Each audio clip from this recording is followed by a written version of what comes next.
Reserve bank of India के पूर्व governor Urjit Patel को national institute of public finance and policy यानी कि NIPFP का चेयरमैन नियुक्त किया गया।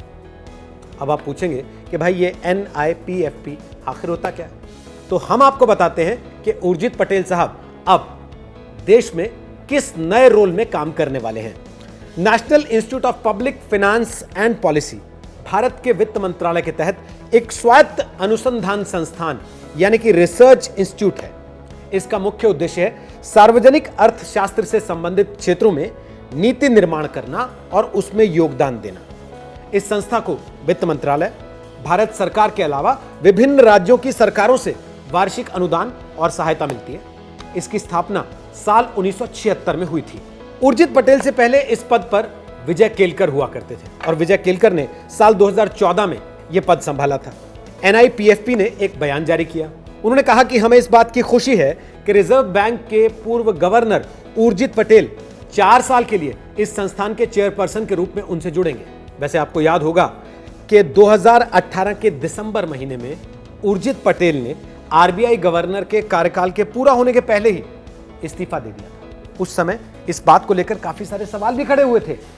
उन्होंने अपना इस्तीफा केंद्रीय बैंक के बोर्ड की बहुत अहम बैठक के ऐन पहले दिया था, जबकि इसी बैठक में कहा जा रहा था कि सरकार के साथ मतभेदों को दूर करने पर चर्चा होनी है। रिजर्व बैंक में उर्जित पटेल का 3 साल का कार्यकाल था, जो कि 2019 में पूरा होना था और उनका कार्यकाल जैसा चल रहा था, उन्हें इसके बाद दूसरे कार्यकाल के लिए भी पात्र माना जा रहा था। यानी कि रहते तो हो सकता है वो 2022 तक के लिए रिजर्व बैंक के गवर्नर हो जाते, लेकिन बीच राह में उन्होंने इस्तीफा दे दिया था। उस वक्त उर्जित पटेल ने अपने इस्तीफे के पीछे निजी कारण बताए थे। उर्जित पटेल के इस्तीफे के बाद शक्तिकांत दास रिजर्व बैंक के गवर्नर बनाए गए।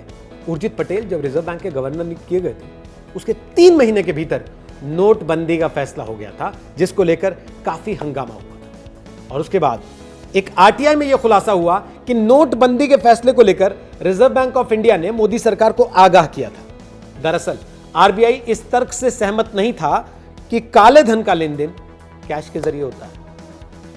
RBI का मानना था कि काला धन कैश के बजाय सोना यानी कि गोल्ड और रियल एस्टेट जैसी संपत्तियों में लगाया जाता है। और यह जानकारी सूचना के अधिकार के कानून यानी कि RTI के तहत वेंकटेश नायक नाम के शख्स को मिली थी और उन्होंने यह जानकारी कॉमनवेल्थ ह्यूमन राइट इनिशिएटिव यानी कि CHRI की वेबसाइट पर डाली थी। बहरहाल अब देखने की बात होगी कि उर्जित पटेल साहब अपने NIPFP के इस कार्यकाल में क्या खास कर पाते हैं। हमारी शुभकामनाएं उनके साथ हैं।